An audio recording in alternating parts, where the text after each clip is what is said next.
여러분 안녕히 주무셨습니까? 참 좋은 아침입니다.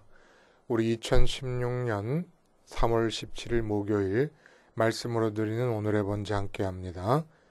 사무엘상 6장 1절부터 18절까지 말씀으로 같이 하겠습니다. 우리는 1절부터 5절까지만 같이 읽습니다. 시작.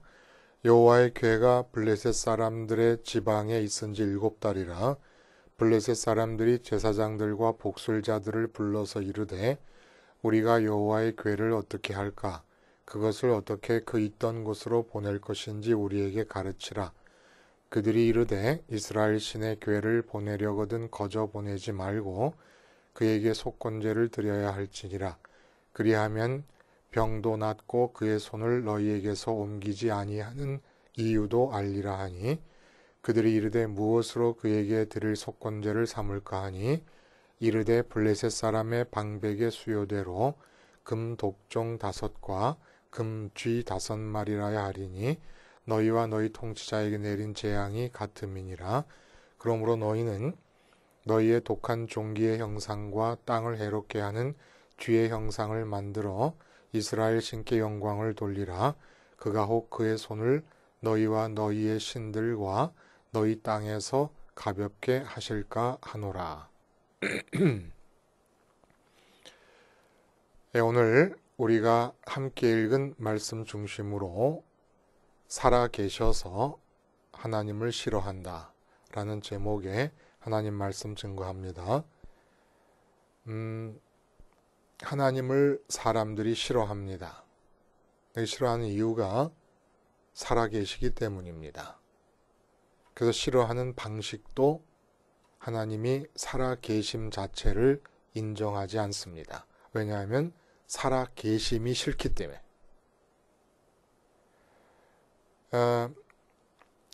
어느 연극에 관한 소개글에서 그 연극의 내용 중의 일부를 소개한 글을 봤어요. 이제 이혼할 부부에 관한 얘기가 나옵니다. 근데 이제 그 부부에 관해서 서로가 서로에 대해서 이혼을 하게 된 그 심리 상태를 묘사하는데 뭐라고 얘기하면 이렇게 얘기를 하고 있어요. 좋아서 만났고 서로의 꿈도 포기할 정도로 사랑해서 결혼했지만 지금은 모든 것이 다 싫다. 잠자며 코 고는 소리도 싫고 김치 씹는 소리도 싫고 심지어 숨소리도 싫다. 그러니까 저 사람이 내 옆에서 살아있다는 사실을 견딜 수가 없는 겁니다. 더는 못 산다. 그래서 그림도 반 찢어 나누고 접시도 반으로 쪼개 나눈다. 내가 갖고 싶은 게 아니에요. 저 사람한테 줄 수 없어서랍니다. 그림을 반으로 찢으면 그림이 망가지잖아요. 그렇죠? 그리고 접시도 반으로 쪼개면 쓸 수 없게 됩니다. 나도 못 써요. 그렇지만 온전한 그림, 온전한 접시 하나를 상대방이 갖고 가는 거를 두고 볼 수가 없다는 얘기예요. 그러니까 다 반으로 쪼개서 나누자는 겁니다. 나도 못 쓰고 너도 못 쓰더라도. 그러니까 이혼 조정관이 묻습니다. 처음부터 이러지는 않았을 거 아닙니까? 맞지요? 처음부터 이렇게 서로 싫은 상태에서 부부가 되는 경우가 있겠습니까? 인생의 꿈까지도 포기할 정도로 좋아하며 사랑해서 부부가 된 거예요. 근데 이제는 김치 씹는 소리도 싫고 숨소리도 싫고 내 옆에 그가 살아있다는 사실 자체를 견딜 수가 없는 겁니다. 이거 얼마든지 실생활에서 느낄 수 있는 거예요. 그렇죠? 여러분도 혹시 여러분의 배우자가 아주 이젠 숨소리조차 지긋지긋해지지 않습니까? 그럴 수도 있어요. 근데 이런 이혼으로 치닫고 있는 부부관계의 열매가, 이런 부부관계의 결과가 종교적 차원의 뿌리를 두고 있다는 거 아십니까? 태초에 선악과를 따먹었던 일에서부터 시작되는 거예요. 단순히 이걸 죄 때문이다, 선악과를 따먹은 죄악 때문이다라고 틀린 말이 아닙니다만은 보지 말고 좀 더 구체적으로 살펴보면 도대체 왜 그런 것이냐. 선악과를 따먹기 전에 사람이 살아가는 방식은 아담이고 하와고 아니면 더 많은 사람이 있었더라도 인간 세상에 인간의 생각이 없이 살아가는 세상이 바로 기쁨의 땅 에덴이었습니다. 인간 세상인데 인간 각자에게서 선악과를 따먹지 않고 있었기 때문에 하나님의 판단과 생각이 나타나는 거예요. 그러니까 옆집에 박씨 아저씨가 나와서 김씨 아저씨와 이야기할 때 박씨 아저씨에게도 김씨 아저씨에게도 자기 생각이 없어요. 하나님의 생각을 받아서 하는 말이고 받아서 하는 생각이에요. 이렇게 산 전형적인 모델적 인간의 모습이 바로 예수님의 생애에서 구현이 된 거지요. 예수님의 생애 동안에는 예수님의 생각이 없어요. 예수님의 생각이 없으시거나 생각할 수 있는 능력이 없으신 게 아닙니다. 아버지의 생각을 받아서 살았던 거죠. 그러니까 예수님의 생각이 나타나질 않았습니다. 근데 이제 선악과를 따먹고 어떤 일이 나타납니까? 이제 모두 각자가 다 자기 생각을 해요. 선악과를 따먹기 전이라면 지금 70억 인구가 70억 개의 다른 내용을 가진 하나님의 생각을 받아서 살고 있는 거예요. 근데 선악과를 따먹으면서 70억 명의 70억 개의 생각이 나타나게 됩니다. 한 하나님의 다른 70억 개의 생각이 아니라 다른 인격자들의 70억 개의 생각이 이 세상에 지금 공존하고 있으면서 서로 부딪히고 갈등을 겪고 하는 거예요. 그래서 사람이 선악과를 따먹은 뒤에 나타나는 일은 뭐냐 하면은 내 옆에 누군가가 인격적으로 살아있는 것을 싫어하게끔 되었습니다. 인격적으로 살아있다는 것은 그 사람은 그 사람 나름대로의 판단을 가지고 생각을 하고 있다는 거예요. 그 사람 나름대로의 의견을 갖고 있다는 얘기입니다. 그래서 인간의 본성은 모든 사람이 유전자를 갖고 태어나는데 그 유전자에 의해서 나타나는 본성은 어떤 것이냐? 내 옆에 인격적으로 살아있는 다른 존재를 견뎌낼 수가 없게 되었습니다. 그것을 뭐 서로 타협한다, 양보한다, 뭐 설득한다, 별의별 얘기가 굉장히 많잖아요. 남을 뭐 이해해라, 들어줘라, 이런 얘기가 왜 나오느냐? 다 이 유전죄로 인한 본성 때문에 그렇습니다. 내가 의견을 갖고 있으면 내 옆에 있는 존재는 인격적으로 죽어 있어야 돼요. 인격적으로 죽는다는 것보다 인격성이 죽어야 돼요. 인격성이라는 게 뭡니까? 판단하고 생각하는 거예요. 자기 나름대로. 그게 죽어 있어야 편해요. 근데 상대방도 자기의 인격성을 드러낼 때 이게 이제 문제가 되는 거예요. 보세요. 자기 꿈까지 포기할 정도로 서로 좋아하고 사랑했어요. 어떻게 그게 가능합니까? 아직 인격성이 완전히 나타나고 있지 않기 때문에 사랑과 좋아함의 연애 감정이 가능한 겁니다. 결혼하잖아요.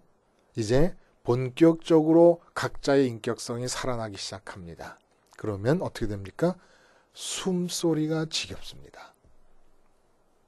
저 사람이 살아서 내 옆에 있다는 것이 지겹습니다. 이게 바로 유전죄로 인한 인간에게서 나타나는 특징이라는 거예요. 여러분, 본문은 하나님의 법궤를 계속해서 다른 지역으로 보내지 못해 안다라는 모습이 나타납니다. 웃기죠? 전쟁에서 이스라엘에게 이겼을 때 엄청난 기쁨을 가지고 이 법궤, 이스라엘의 혼의 핵심이라고도 할 수 있는 민족적 정신의 뿌리라고도 할 수 있는 법궤를 전리물로 가져다가 다곤 신전에 두었을 때 얼마나 기뻤는지 몰라요. 근데 이 법궤가 가는 곳마다 문제가 벌어집니다.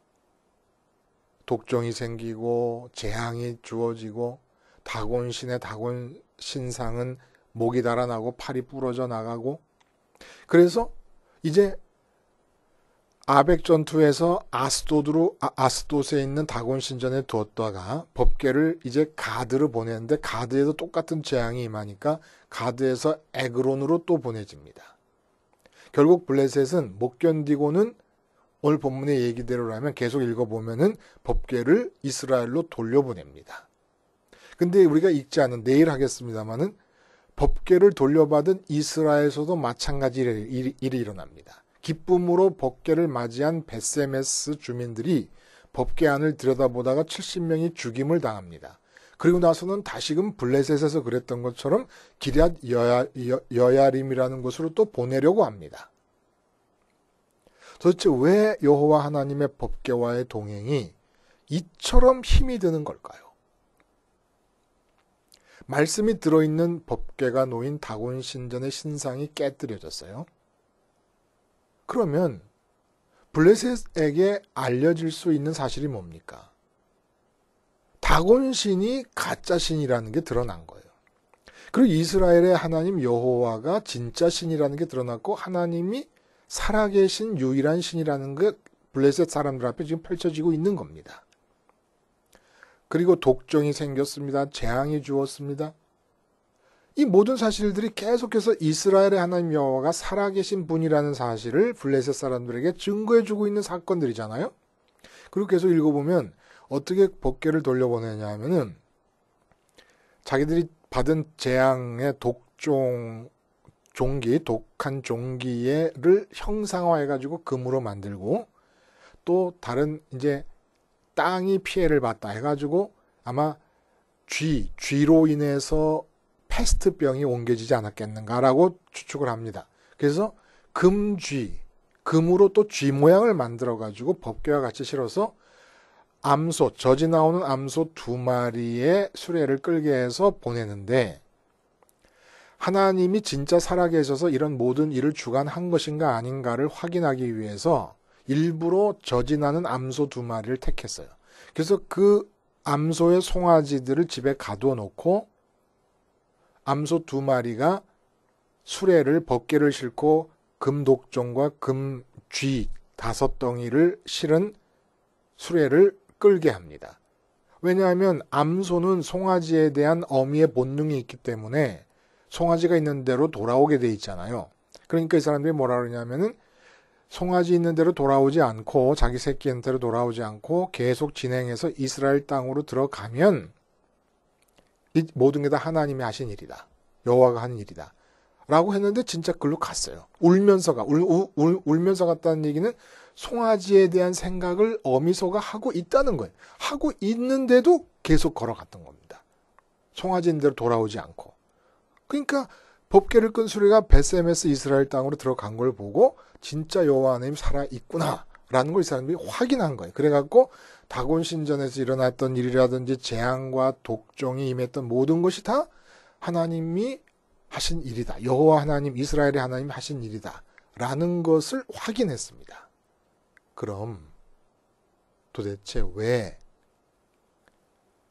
살아계신 여호와 하나님이 확인이 됐으면, 그분이 살아계신 분이라는 게 확인이 됐으면 어떻게 하면 독종과 재앙을 거두실까? 어떻게 하면 살아계신 진짜 하나님, 진짜 신이신 하나님과 같이 지낼 수 있을까? 성공적인 게덜롱, 같이 함께 지낼 수 있을까? 이걸 고민해야 되지 않아요? 근데 이 사람들이 죽어있는 다곤신을 택하고 진짜 살아계신 하나님을 가리키는 법궤는 보내려고 합니다. 살아있기 때문에 보내려고 합니다. 살아계시기 때문에. 노획물로 전리품으로 가져다 놓은 법궤가 다곤 신전에 안치되었어도 아무 일도 일어나지 않았으면 법궤는 사랑받았을 거예요. 아, 이쁜 법궤. 우리가 빼앗은 법궤. 이렇게 다곤 신전에 갖다 놔도 아무 일도 없고 단지 다곤 신전 안에 놓였다는 것은 이스라엘을 우리가 집어삼켰다라고 하는 상징이 되니까 기쁨을 가져다 주는 법궤가 됐을 겁니다. 근데 법궤가 주어지자마자 진짜 신이 살아있음이 드러난 거예요. 그리고 상대적으로 자기들의 다곤신은 죽은 신이라는 게 드러났습니다.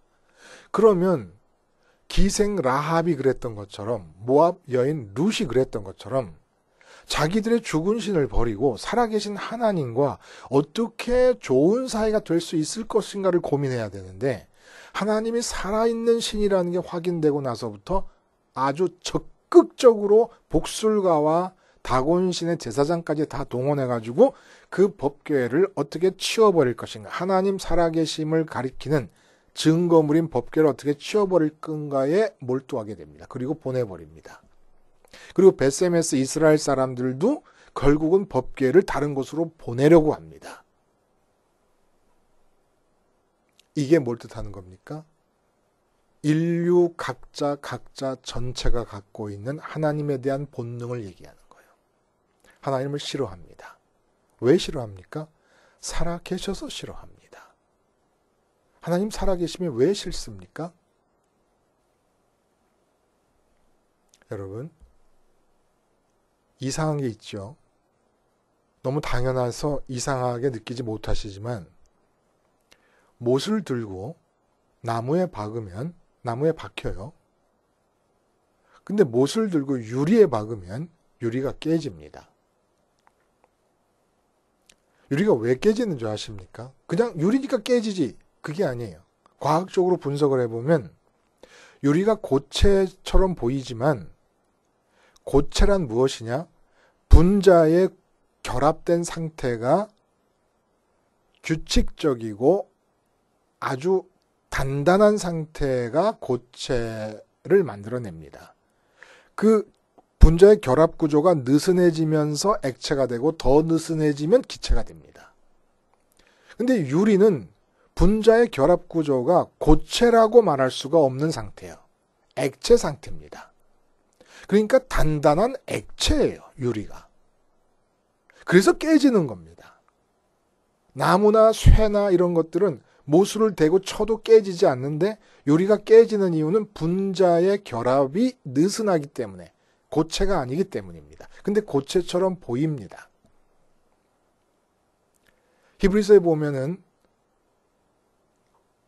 하나님 말씀에 대해서 어떻게 얘기합니까? 하나님의 말씀은 살아있고 활력이 있어 좌우의 날선 어떤 것보다도 예리하여 혼과 영과 및 관절과 골수를 찔러 쪼개기까지 하며 마음의 생각과 뜻을 판단한다. 이렇게 얘기했어요. 왜 살아계신 하나님을 싫어합니까? 법궤 안에 지금 들어있는 게 말씀의 돌판이에요. 말씀의 돌판이라는 것은 어떤 신에게도 찾아볼 수 없는 일이죠. 왜냐하면 말한 적이 없으니까. 다른 신들이. 또 말했다고 하는 것은 인간이 만들어낸 이야기니까. 근데 말씀의 돌판이 뜻하는 것은 신이신데 당신 스스로 판단하시고 생각하시고 의견이 있으시고 계획이 있으시다는 얘기를 뜻합니다. 하나님의 말씀이 왜 날선 어떤 검보다도 예리해갖고 혼과 영과 및 관절과 골수를 찔러 쪼갤까요? 우리의 생각은 분자 구조, 분자의 결합 구조가 고체가 될 수 없는 생각들입니다. 견고하지 않다는 거예요. 오늘 했던 생각 내일 바뀝니다. 그럼에도 불구하고 일단 내가 생각을 하게 되면 그 생각을 고집합니다. 마치 고체인 것처럼. 고체인 것처럼.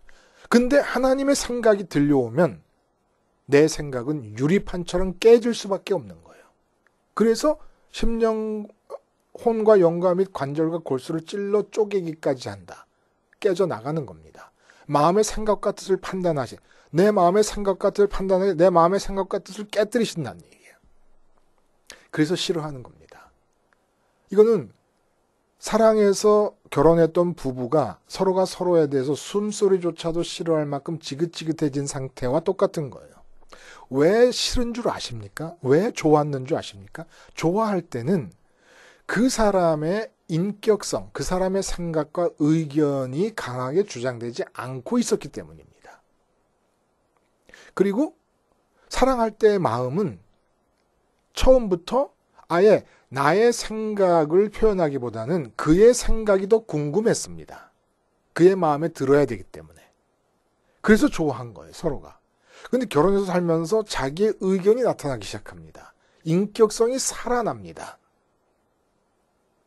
그러면 내 인격성이 살아나면 내 옆에 있는 사람의 인격성이 살아날 때 싫습니다. 왜 싫어요? 내가 깨뜨려지니까.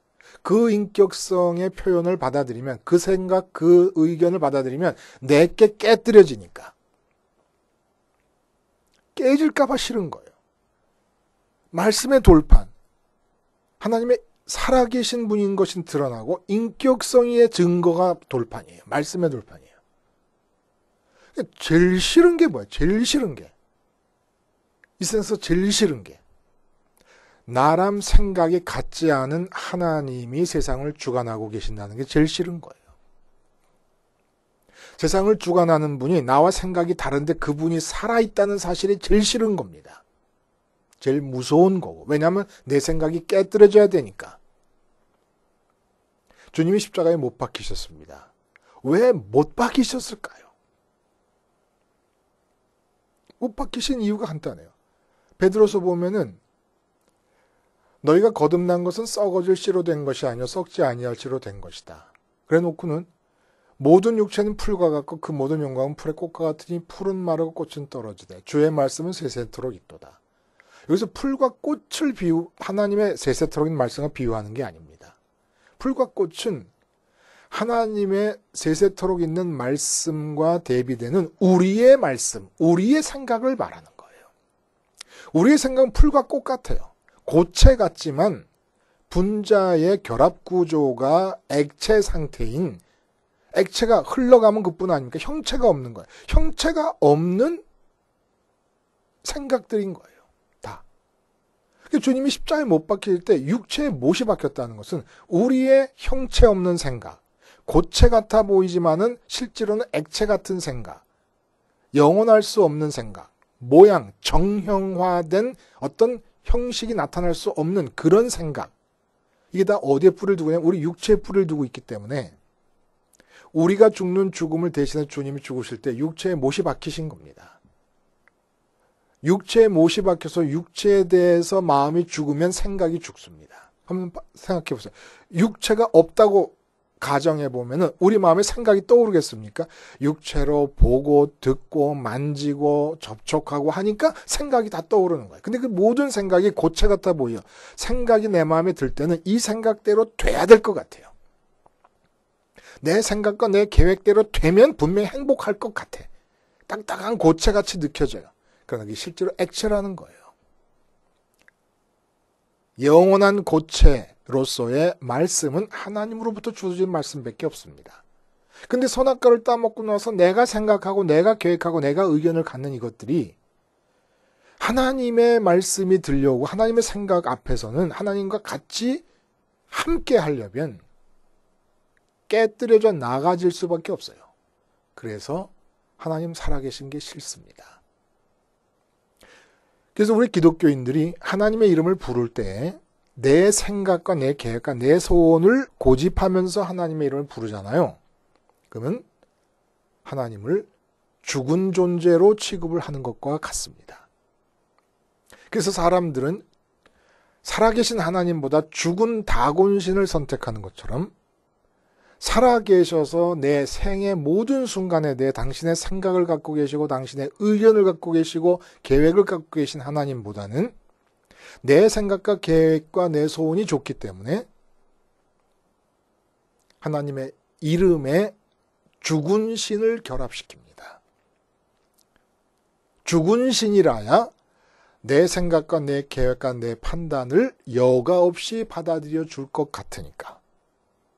그래서 죽은 신을 좋아합니다. 세상 모든 사람들, 심지어 기독교인들조차도 그 뿌리를 보면 하나님을 싫어합니다. 하나님을 싫어하는 증거가 뭔지 아십니까? 내가 내 삶에 대해 판단하고 생각하는 거예요. 계획하고 소원하는 겁니다. 하나님을 싫어하는 증거예요. 그게 십자가의 원수로 행하는 겁니다. 십자가는 내가 깨뜨려지는 사건이에요. 근데 내가 깨뜨려지고 싶지 않다는 것은 내가 나를 주장하고 싶다는 건데 어떻게 하면 나를 주장할 수 있느냐? 살아계신 하나님을 떠나 보내면 됩니다. 근데 하나님의 이름을 부른다라는 것은 하나님을 죽은 존재로 취급하고 있다는 얘기입니다. 사람들은 하나님을 싫어합니다. 왜요? 살아계시기 때문에. 당신 스스로 내 삶에 대해, 우리의 삶에 대해서 판단하고 생각하고 계획하시고 이끌어 가시려고 하고 있기 때문에 사람들은 싫어해요. 그 하나님을 좋아하려면 어떤 각오를 해야 되느냐? 유리 같은 고체처럼 보이지만 지금 생각이 날 때는 그 생각이 가장 옳은 것처럼 보이는 고체처럼 보이지만 풀과 같고 꽃과 같이 정말 시간이 지나면 다 없어질 것 같은 그러한 생각이 깨어지는 각오가 되어 있어야 됩니다. 십자가 생활화라는 건 뭐예요? 고체같이 보이는 유리 같은 나의 생각들에게 매이지 않고 집착하지 않고 십자가에서 다 깨뜨려 버리는 겁니다. 스스로 깨뜨리면서 살아계신 하나님을 모셔드려서 살아계신 하나님의 살아계신 역사를 삶의 중심으로 놓는 것이에요. 이 바로 십자가 생활화의 목적이고 이유이기도 합니다. 왜 십자가 생활화가 이렇게 기독교 세계 안에서 막혀버렸을까요? 하나님을 싫어하기 때문에 사람들은 본성적으로 유전죄를 갖고 태어난 모든 인간은 본성적으로 하나님을 싫어합니다. 왜냐하면 하나님이 살아계시기 때문입니다. 기도하시겠습니다. 하나님 아버지, 살아계신 하나님을 사랑할 수 있게 해주시고 그러기 위해서 스스로 십자가에서 못 박혀 나 스스로가 깨뜨려지는 삶을 내 생각과 내 판단과 내 소원과 계획이 나오는 모든 순간에 실행하며 살게 해 주시옵소서. 예수님의 이름으로 기도하옵나이다. 아멘.